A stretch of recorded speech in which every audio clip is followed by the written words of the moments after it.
I'm going to go whenever you All right, well, thanks everybody for coming. This is Warren Ellsmore. Hopefully you all know who he is by now, because you clearly see the posters, all the news. Yeah, thank you. Good evening. Can you hear me at the back? Okay. We've got clip mics. No. You can sit down here if you want. Thank you for the introduction. Thank you for coming this evening. As I said, my name's Warren Ellsmore. I am now a full-time artist and author with LEGO. With LEGO Bricks rather, not with the LEGO company. So I make my living building stuff out of LEGO, which is not a bad job, it's got to be said. My first book is on the shelves at the moment, which is called Brick City. I've been doing various commissions and things. I'll show you some pictures of those as part of this for 5 years or so now. And I've been around Europe and gone to big LEGO shows, done things in the UK as well. 37 years in training, quote unquote. I've been doing this full-time for just over a year. So I spent I didn't go to uni, I did for about 3 months and everything. And then I went into IT, did about 15 years in IT, and came out just over a year ago, so it's been a full year now. I've been doing this, and it's all going very well. So I was asked to come and have a chat about how we do big stuff, because I've seemed to have gained this reputation for building really big, stupid stuff, which is fun, but there's lots of things you kind of need to consider about doing it with LEGO. Show of hands, who's a LEGO fan? Yeah, you know you are. You wouldn't be here if you weren't. Just so I kind of know what we're talking about. Do most of you build your own stuff at the moment, or build sets? Own stuff? Yeah, sets. Okay. So we'll go through some things. There might be some things that you've not heard about before, don't know what I'm talking about. It's not a big group, so if you've got any questions, just shout them out, and we'll take them as we go along. We'll probably take, I don't know, 45 minutes-ish, something like that. But depends how much you ask me. So, when it comes down to building really big stuff like that model, actually I'll go back, that's a model of Westminster Abbey that was done in 2011 for the royal wedding. I ran an event in Manchester on the day of the royal wedding, and we thought it'd be a good idea to do a Westminster Abbey and have little minifig Kate and Wills at the other time, which is quite cool. So we built this, and you can get a rough idea of how big it is. But the first thing that comes up whenever you have to build something big, or whenever I'm asked to build something big, the first question is what scale do you want to do it in? Because big can mean that sort of big, or it can mean that sort of big, or it can mean 140 square metres big, which is the largest thing I've ever done. So there's a lot of questions around what scale do you want to do things in, what's it going to, where's it going to go, what's it going to be used for. And there's a few different scales that I tend to work in. So first one of which is minifig scale, because cunningly cool, because it's the scale of a minifig. Or it's kind of the scale of a minifig-ish. So I would say minifig scale is roughly 1 to 40, 1 to 45, something like that. In reality, I would say minifig scale is anything that looks right with a minifig next to it. And actually, you can play around a lot with that scale.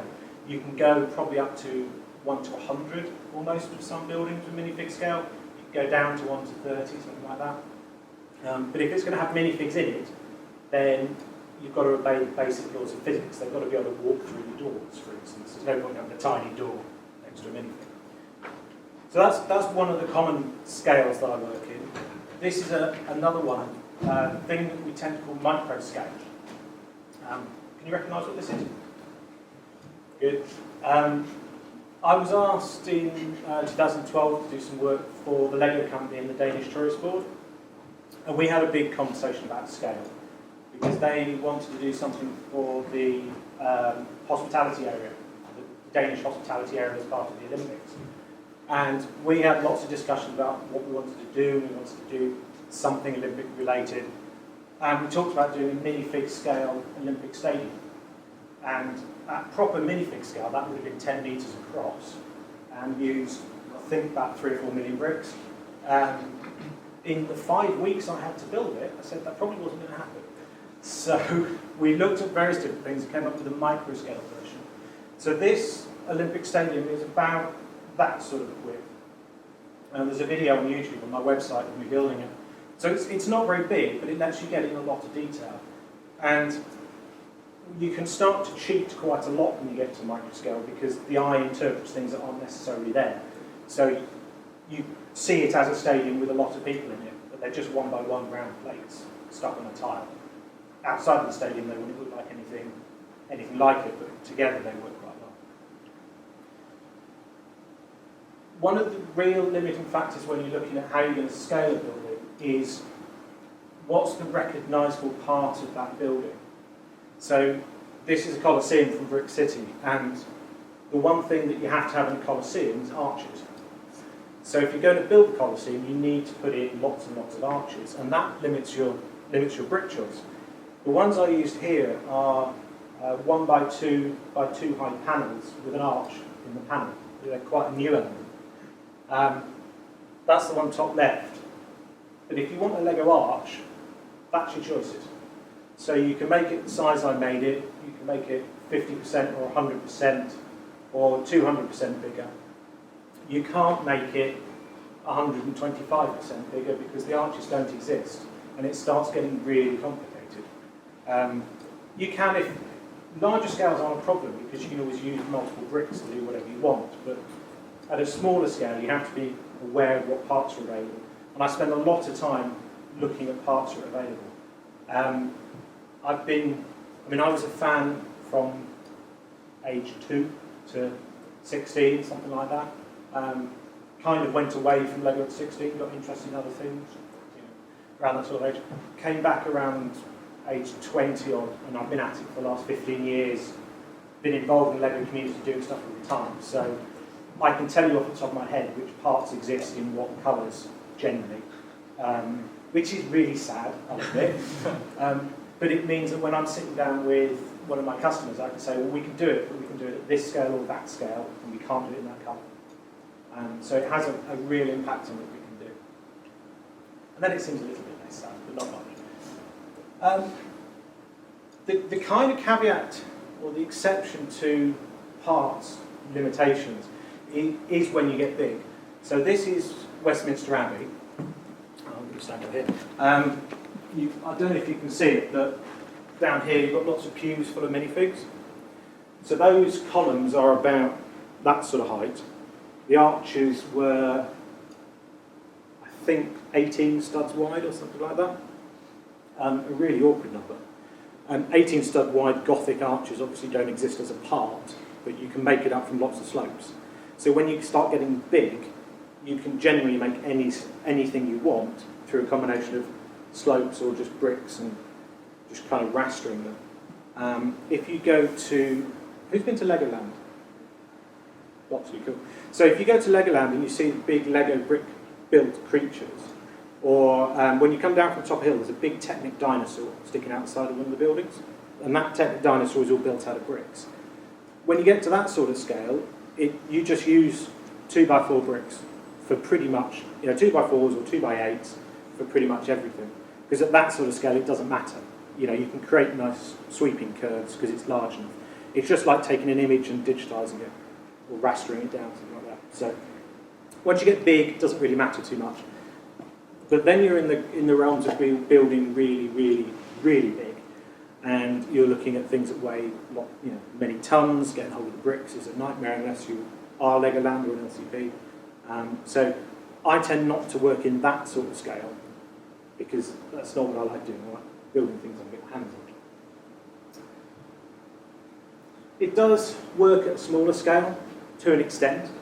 So this is the aquatic centre from the Olympics. And I guess you've all seen that lovely curving roof on the aquatic centre. The Lego model doesn't really do it justice, it's got to be said.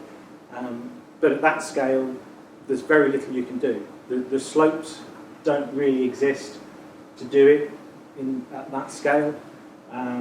You don't have much of a choice other than to try and raster it from plates And also, this is a context of sort of time.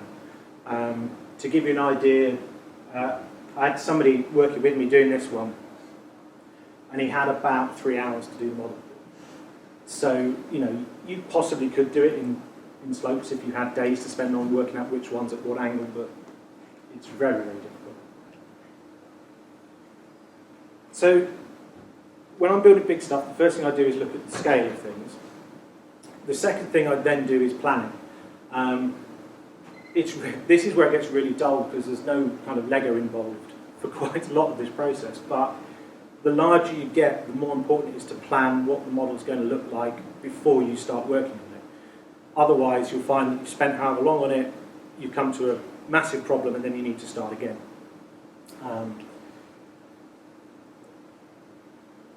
Who's done any CAD building here? And who's done CAD building in LEGOsoc? Not so many. Okay. So, there's lots of different ways of modelling things.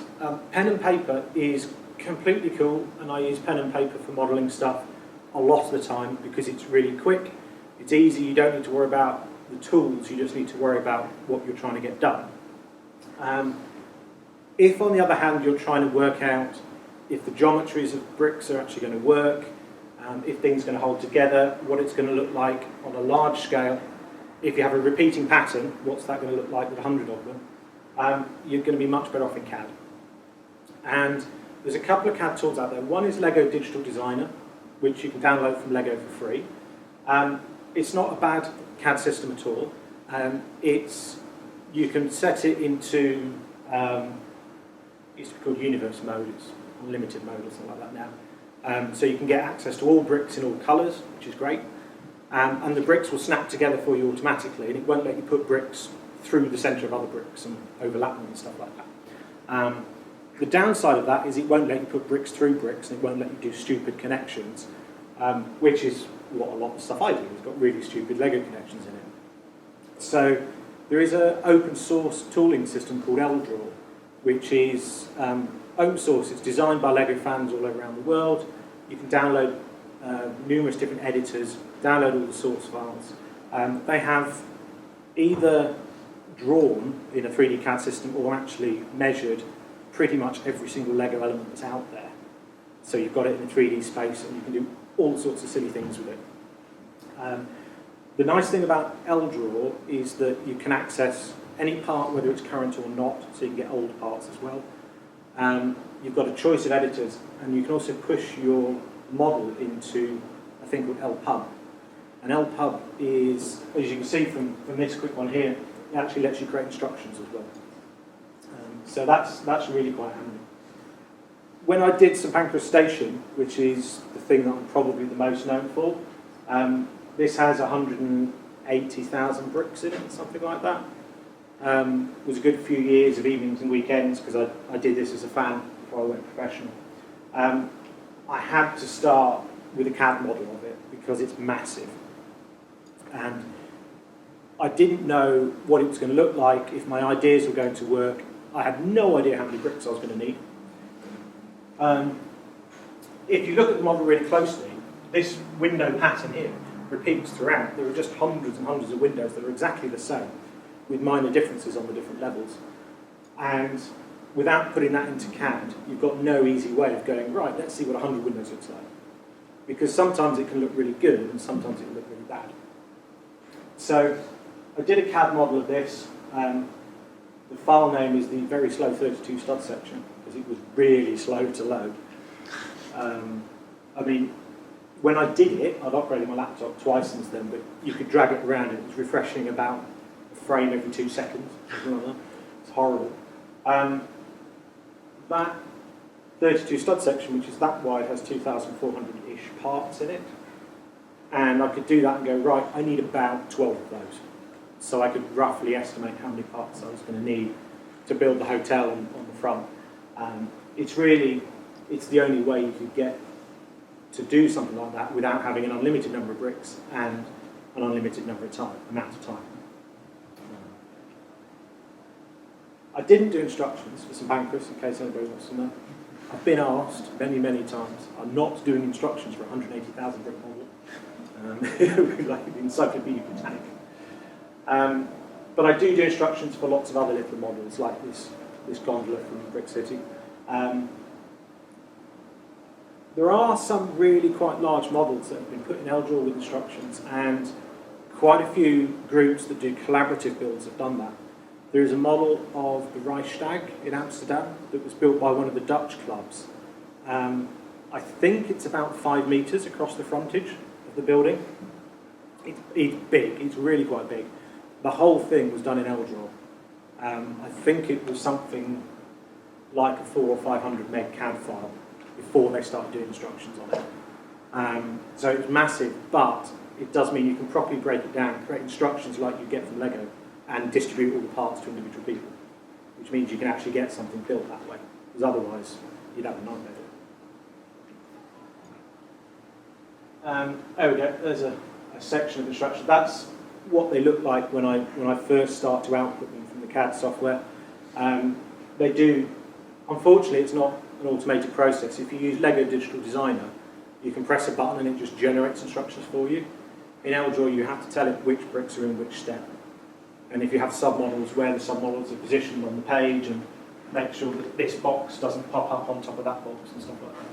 It's far more powerful, but you've got to do a lot of work manually. So it's a good planning tool. So is, to be honest, Visio, PowerPoint, anything, Photoshop, anything that will let you draw things on a bit of paper, virtually draw things on a bit of paper, works just as well. This is a project I'm doing at the moment, which is an airport. It's kind of loosely based on City Airport. It's 2 metres deep, about 4 metres across. That's, to be honest, the most planned it got, because I just wanted to work out what bits were going to go where. I've done some LDRAW models of some sections which were quite complex, but that was more because I had 4 hours to kill on the train on the way home, so I thought I'd just design it rather than play around with bricks. It doesn't really matter how you do it, as long as if you want to build something big and get it done for a certain event, or within a certain budget, or with a certain amount of bricks, you're going to need to plan it somehow. The other nice thing about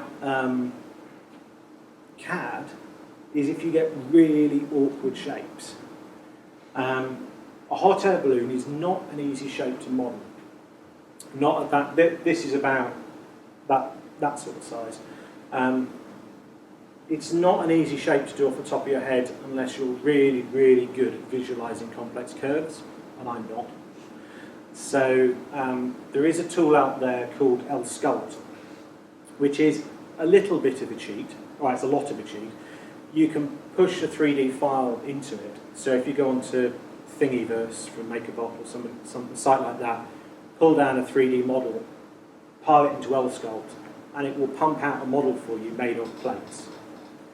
What it will give you is it'll give you this mesh as a CAD model, but all done in 1x1 plates in one of 6 different orientations. It won't connect them for you, and it won't tell you how to use any bigger plates, but it will give you that outside mesh. So if you've got a really awkward shape, then LEGOsoc is a really quick way of getting it done. But it's got to be quite big for it to work. If you do anything smaller than that, the stuff it pops out is terrible. It can't raster it as well as your eye would do. But it's handy. And the other thing to think about is mosaicing software. There are a couple of mosaic software, Lego mosaic software programs out there. One's called PhotoBricks, and there's also Pictobrick, which will produce mosaics from you from a picture. So you can pile a picture in, it will create your mosaic. And obviously they're designed for a picture to hang on the wall, but you can throw logos into them. You can throw, as I did for the Olympics, throw a map into it. So when I did the Olympics, we did a model of the Olympic Park, and actually the easiest way to get the park onto the baseboards was to throw a map into the mosaicing software and then just trace it through with a Sharpie. So it's quite useful to think, if you've got images that you need to transfer, or even just the frontage of a building, you can throw it into a mosaic software and it will plot it out for you, and at least tell you, if you're building a tower, for instance, then this level is 20 studs high, the next level is 5 studs high, the next level is 6 studs high. It's a really quick and easy way of getting those sorts of measurements done. Remembering, when you're planning all this sort of stuff, do the bricks exist in your chosen colour?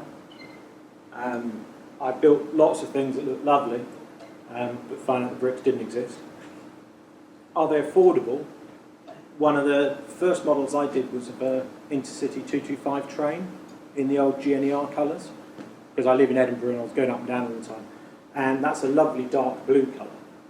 And dark blue Lego exists, but at the time I did the train, there were precisely 3 sets that had dark blue pieces in them, which meant the prices were astronomical.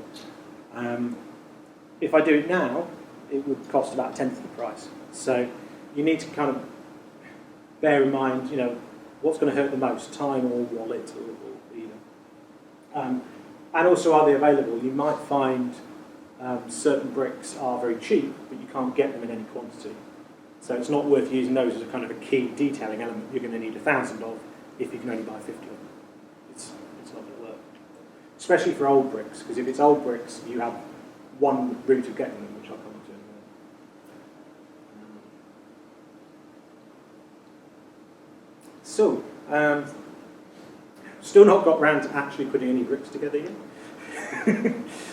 But one of the things, if you're building big stuff, and I'm building big stuff, is to look at what's the structural strength of the model going to be, or the structural weakness of the model. This is a model of the inside of St Pancras Station. It's not full, there's nothing in it. The grey bricks you can see are all on the backs of the windows, so the windows are all greyed out on the back. So I didn't need to build an interior.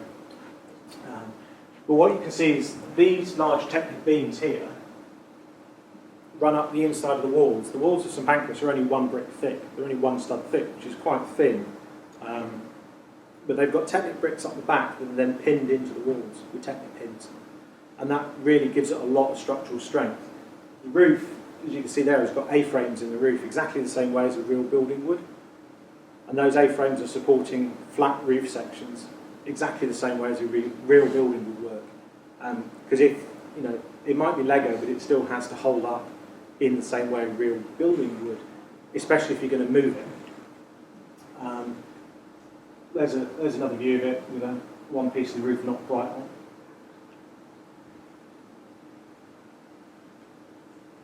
There is a time to cheat with Lego, or I think there's a time to cheat with Lego, for a number of reasons. Health and safety is one.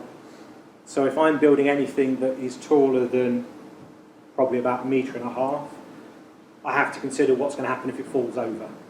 Because if you build a tower this tall and it's just bricks stacked one on one and it falls over, that's not going to hurt you. If you build a tower this tall and it weighs 150 kilos and then somebody walks into it and it falls on top of them, that's going to hurt. So there's a few times where I cheat with either wood or steel work or something like that to make it sensible. Transport is the other one. If you're moving models around, and I move a lot of my models all the time, they probably won't survive if they're just on a Lego base plate. If you want to move stuff on a Lego base plate, the base plate will flex and bend and bits will fall off of it. Most of the models I make of anything above about a 32 stud base plate, they're all on wooden bases. I just get a bit of MDF cut to size and glue the base plate onto it, because otherwise you pick it up and it'll just fall apart. Believe me, there's nothing worse than that. Sanity, which is the final reason why you really don't want to build something and then knock it over and destroy it. Yeah. Are the bricks in your models actually glued together? Generally not.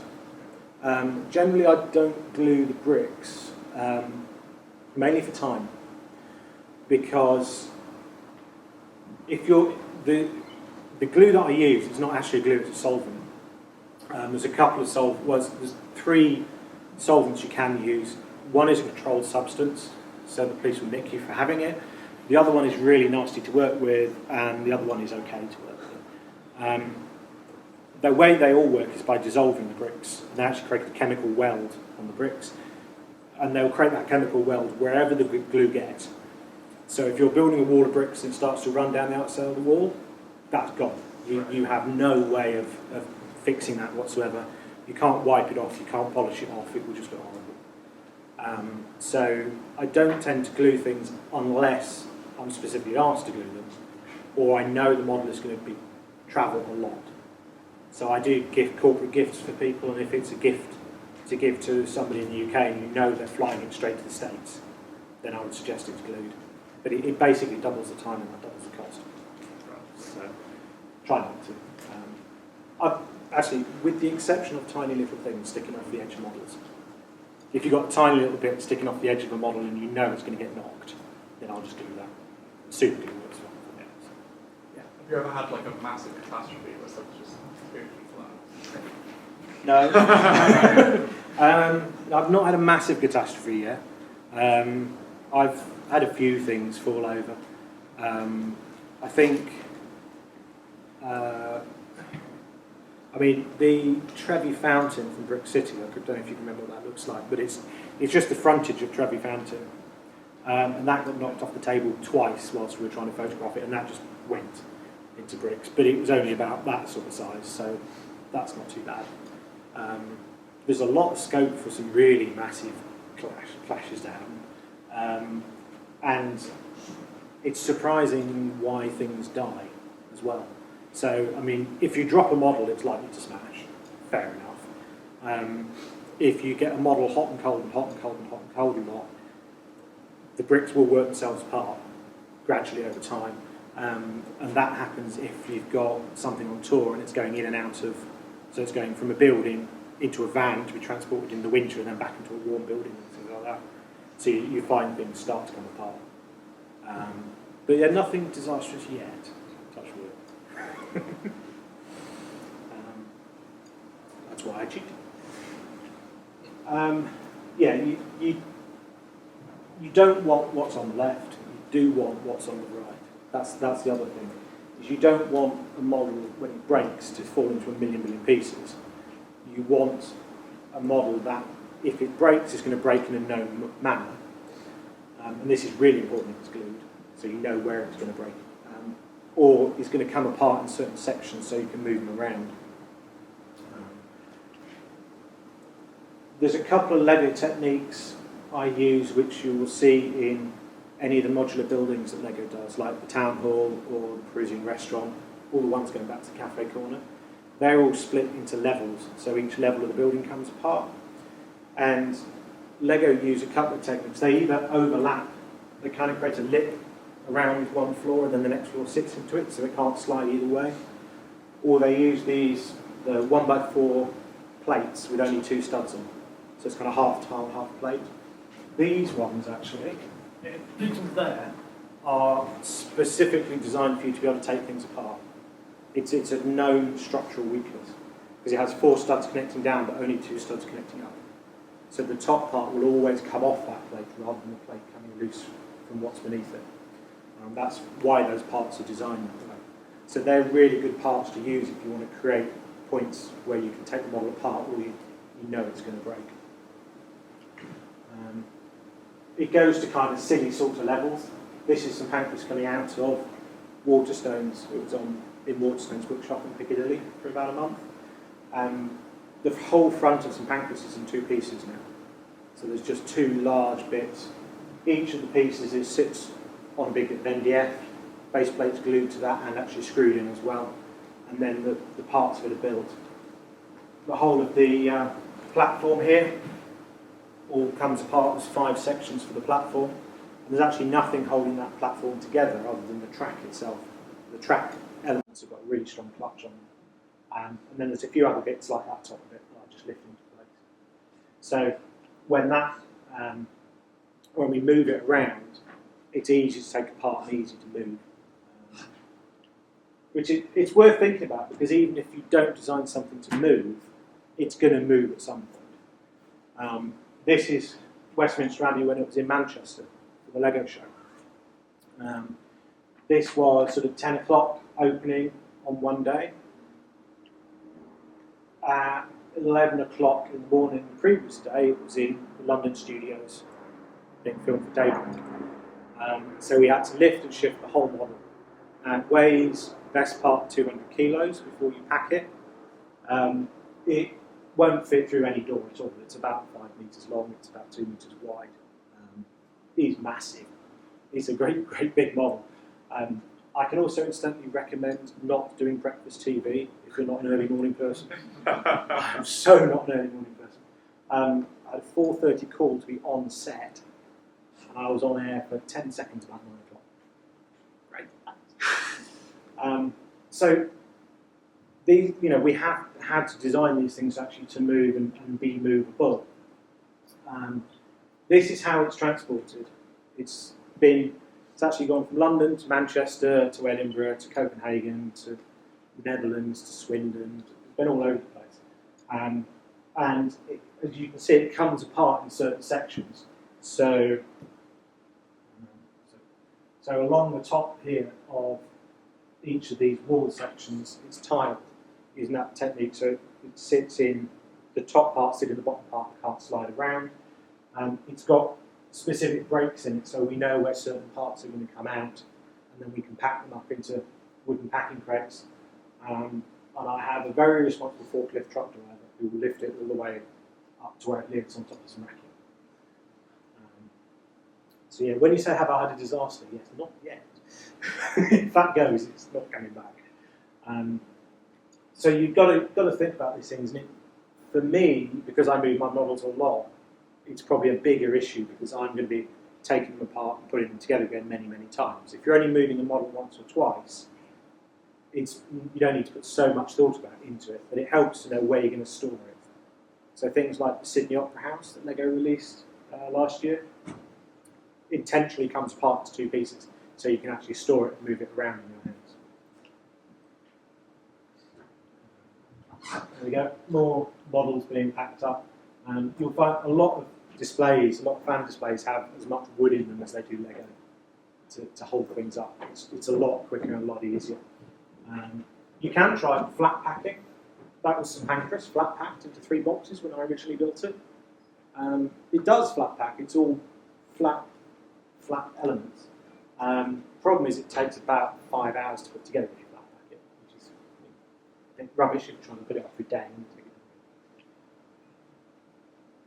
That's what it looks like now in the back of the van. One big lump. So you just have to be a bit careful lifting it in and out of the van through bookshops. There we go. More bits of platform. I have a van that I do all the company work in, and there's always bits of Lego knocking around because you always lose bits. So the final stage, which actually gets more fun. Is buying and building bricks, or buying and building a model. Are you all aware of this website? No? Some of you maybe. Bricklink is probably one of your 2 main sources for getting bricks. Every brick that's ever been made is on there. Bricks that have not been made are on there, or not officially made are on there. You will find they're ridiculously expensive. So things like Darth Vader helmets in red, which were done as test moulds. You find those on Bricklink, they cost a fortune. I don't want to know how they got on Bricklink, but they are. It's a terrible looking website, but they are developing it. Still works. Pick-a-Brick is probably your best bet, especially being in London because you've got access to loads of stores. You've got at least 4 stores within easy distance. Yeah. I buy a hell of a lot of Pick-a-Brick. I probably spend between £50 and £100 a week on Pick-a-Brick every week. And whilst wouldn't expect anybody else to do that because that's making my living out of it, it's worth very regularly going through and checking what stock are in Pick-a-Brick because the stock does change. The stock that LEGO can choose from Pick-a-Brick walls is not unlimited. It is a limited list of elements, but there are some really useful elements in there. There are some elements that are far more valuable than what you pay for them in Pick-a-Brick. So things like 1x2 transclear plate.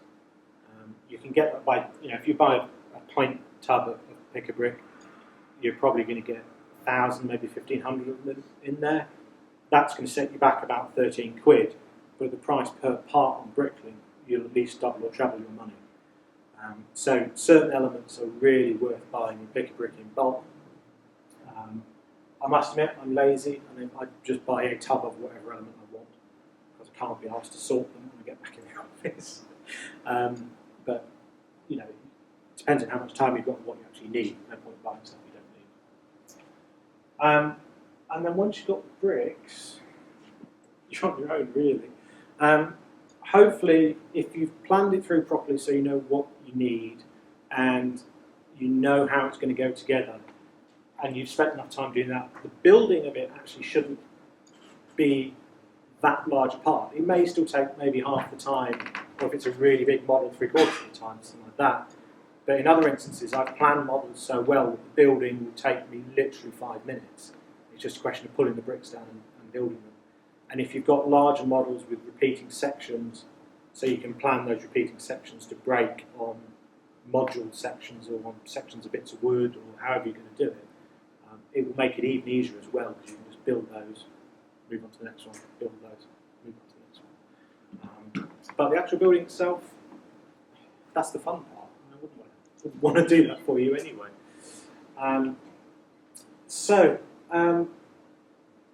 One last comment. You can cheat a bit when you're building big, because big kind of depends on what you call big. These are 3 models from my next book. International Space Station, the Aurora Australis, because it gave us an excuse to do the Antarctic Research Station rather than the Aurora Borealis, and a pyramid. Now that pyramid itself there looks pretty big, but it's only that tall, because I've just